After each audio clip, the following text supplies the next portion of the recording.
Olá, pessoal do quarto ano, bom dia! Estão preparados para mais uma aula?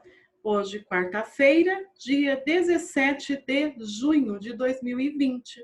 Então, vamos lá? Hoje nós teremos aula de português e geografia. Então, deixem aí do ladinho a apostila e caderno de atividades, tá? Nós iremos trabalhar com as duas apostilas aí, tá? A apostila normal, né? E o caderno de atividades. Então, vamos começar com português. Abram a apostila de português, página 17. Nós iremos fazer da página 17 a 19, ok? Então, vamos lá. A professora vai compartilhar aqui com vocês também. Então, vamos lá. Então, aí vocês têm a página 17. Poema visual. Nós já falamos um pouquinho, né, sobre o poema visual, que ele é um poema curto, né? E por que visual? Porque ele trabalha muito a imagem. Então, o sentido tem uma relação muito forte entre o conteúdo e a imagem, ok? Então, tá lá. Você já conhece algumas características dos poemas. Nós sabemos que eles são escritos em versos e estrofes, tem presença ou ausência de rimas, quer dizer, pode ter rimas ou não. O jogo com o sentido das palavras. Mas e se os versos brincassem com o espaço da página em branco? Então, o poema visual vai trabalhar muito isso, ele brinca muito com o espaço, né? Ele não está preocupado em versos e estrofes, ele brinca um pouco com o espaço. Leia o poema a seguir e veja como o poeta distribuiu as palavras na página. Então, vamos lá. Aí vocês têm esse poeminha aí, ó, tá? De Paulo Leminski. Então, tá lá. Lua na água. E aí depois tá lá embaixo. Alguma lua e lua alguma. Então, vocês percebem o quê? O título, Lua na Água, significa então que a lua está refletindo na água. E é o que vocês estão vendo. Então, tá lá, ó, Lua na Água. E, ó, a sombra, né, tá refletindo as letras na água. Depois, alguma lua. Aí aqui também tá refletindo, mas olha só que engraçado, não são todas as letras. E depois, lua alguma. A mesma coisa, não são todas as letras. Então, vamos fazer a interpretação desse poema visual. Então, vamos lá. O autor do poema, Paulo Leminski, então tem aqui ó, uma biografia sobre ele, falando sobre a vida dele. Então tá lá, nasceu em Curitiba em 1944, foi tradutor, professor, compositor, romancista e poeta. Ele morreu em 1989, com quase 45 anos. E aí vocês têm aí o exercício 2. O 1 foi a gente fazer a leitura, né? A gente leu o poema. 2. O que você notou sobre a disposição das palavras no poema? Então, vocês vão responder o quê? Que alguns versos estão de ponta cabeça, quer dizer, tá como se tivesse um reflexo na água, né? Então, alguns versos estão de ponta cabeça e escritos de trás para frente. Por quê? Porque é o reflexo. Se você pegar alguma coisa, escrever num papel, parar na frente do espelho, você vai ver que vai estar de trás para frente, por causa do reflexo, né? Ao contrário. Então, vocês vão escrever isso, que alguns versos estão de ponta cabeça e escritos de trás para frente. Então, essa é a disposição, é a forma como se encontram as palavras no poema, ok? Exercício 3, vamos lá. O poema se refere a dois elementos da natureza. Quais são eles? A lua e a água. Então, pode escrever lá. A lua e a água. Página 18. Releia este trecho. Então, tá lá. Lua na água. Tá? Letra A. A segunda linha parece ser a cópia da primeira ou o reflexo da primeira?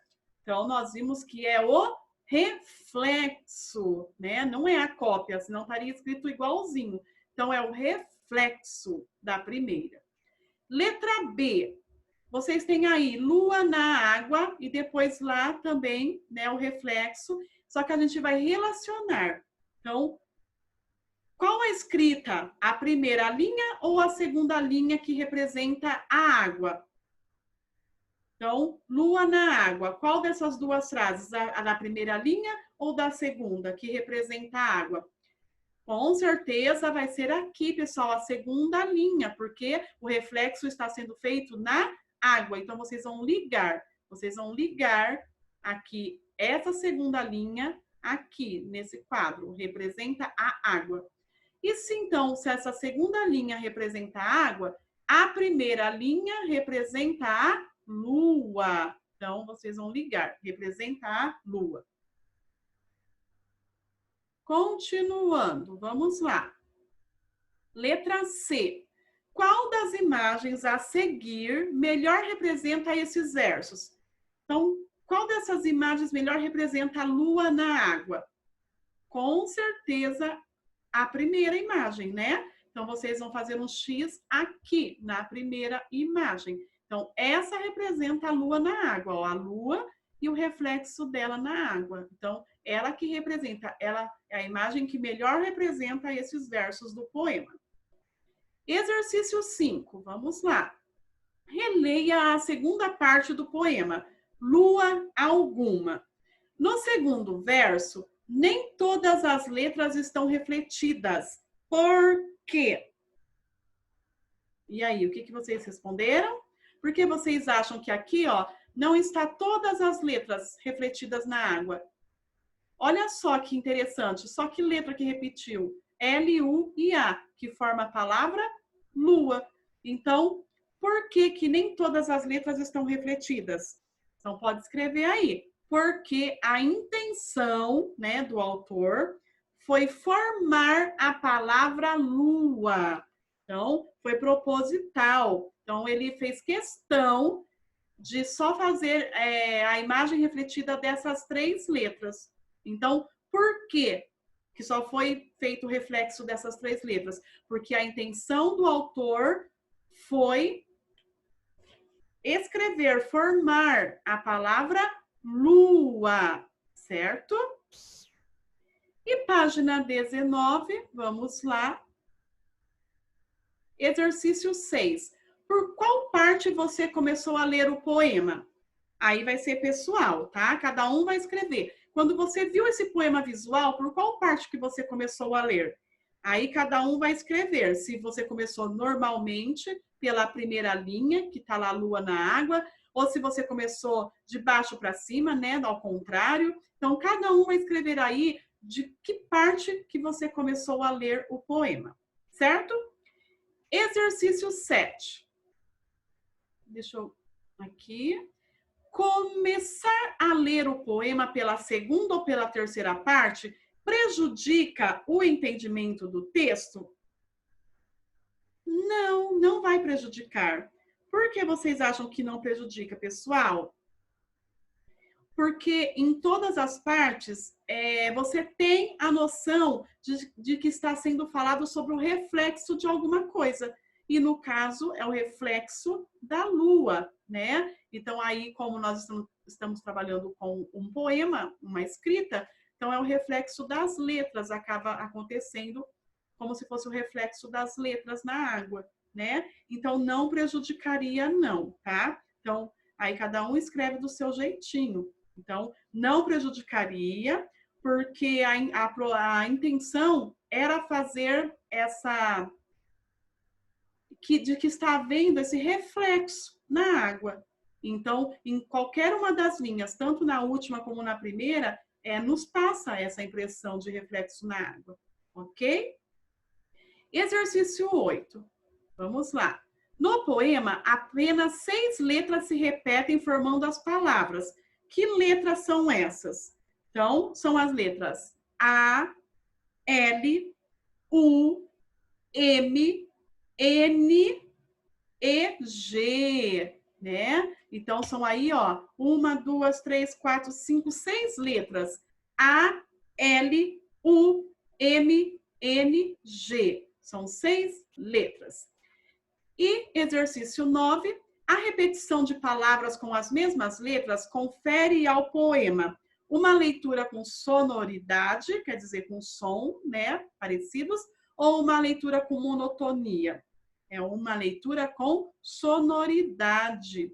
Então, tá lá. O poema de Leminski é um poema visual. Os poemas visuais têm como característica um aproveitamento criativo do espaço da página em branco, usando muitas vezes recursos gráficos. Utilizando-se das palavras e de tudo que ela pode proporcionar como som, forma visual, significado, a ideia é permitir várias possibilidades de leitura.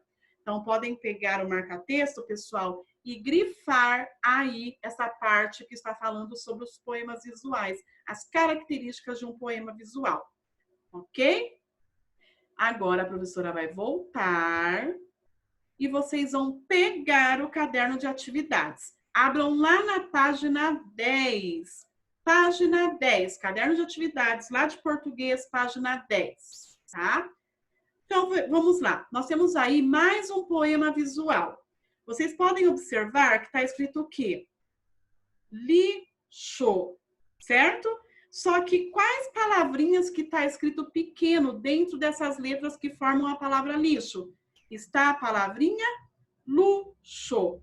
Então, eu tenho um monte de luxo que formou uma palavra, que foi lixo. Então, olha bem que interessante. Então, vamos lá. Vamos fazer a interpretação desse poema visual. Exercício 14, certo?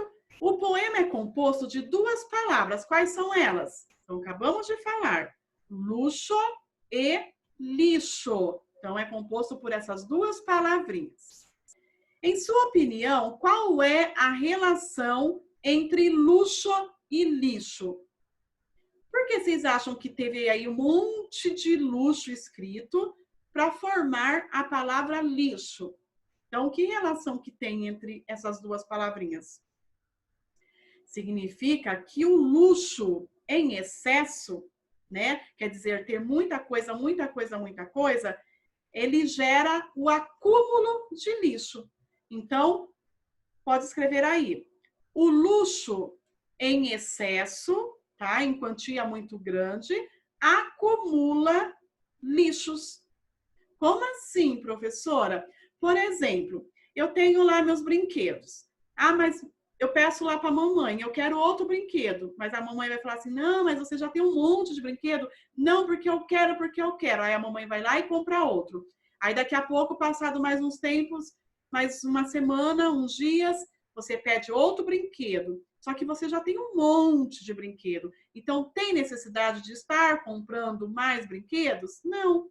Então, quer dizer, esse luxo, né? Brinquedos, brinquedos, brinquedos e mais brinquedos, vai gerando lixo, porque depois, na hora que os brinquedos quebrarem, que ficar velhos, vai gerar lixo, porque você vai acabar jogando fora, certo? Então, é isso daí. Então, essa relação é que esse acúmulo, né? Esse luxo excessivo de ter muito luxos, né? Ele acumula, né? Muitos lixos. Então, essa é a nossa relação. Por isso que nós temos aí muitos luxo escritos, formando somente uma palavra, lixo. Quer dizer que tudo vai para o lixo, certo? Exercício 16. A repetição de palavras confere ao poema uma leitura com sonoridade ou uma leitura com monotonia? Com sonoridade, né? Ó, nós temos os sons parecidos. Luxo, lixo, né? Exercício 17. Qual é a diferença na grafia das palavras luxo e lixo? Então, a grafia quer dizer a escrita. Quando eu falo grafia, é escrita, tá? Da palavra luxo e da palavra lixo. Então, vamos lá. A palavra luxo é escrito com U. E a palavra lixo é escrito com I. Então, houve só uma troca de letra, tá? No luxo eu tenho U e no lixo I, ok? Então, essa é a grafia das palavras luxo e lixo. 18. Em sua opinião, por que o eu lírico, quer dizer, o autor do poema aí, ele utilizou palavras tão similares no poema? Similares quer dizer que são muito parecidas. Lixo e luxo, só mudou uma letrinha. Então, por que que ele utilizou palavras tão parecidas no poema? Foi justamente para criar um jogo de sentido, ok? Então, para criar um jogo de sentido. Então, foi para criar essa expectativa mesmo, de você parar e pensar, por que um monte de luxo formando apenas um lixo? Então, foi para criar esse jogo de sentido, tá? Para as pessoas pararem, pensarem, né? Pararem um pouco, pensarem, fazerem uma reflexão sobre esses gastos que estão fazendo, né? Está sendo necessário? Está comprando coisas necessárias ou só são coisas supérfluas? Supérfluas são coisas que não tem necessidade de se comprar e está comprando. Além de gastar dinheiro, ainda está acumulando mais lixos, certo? Então, pessoal, prestem bastante atenção aí, tá? Na hora de fazer a interpretação dos poemas visuais, ok? E agora nós vamos lá para a apostila de geografia. Geografia.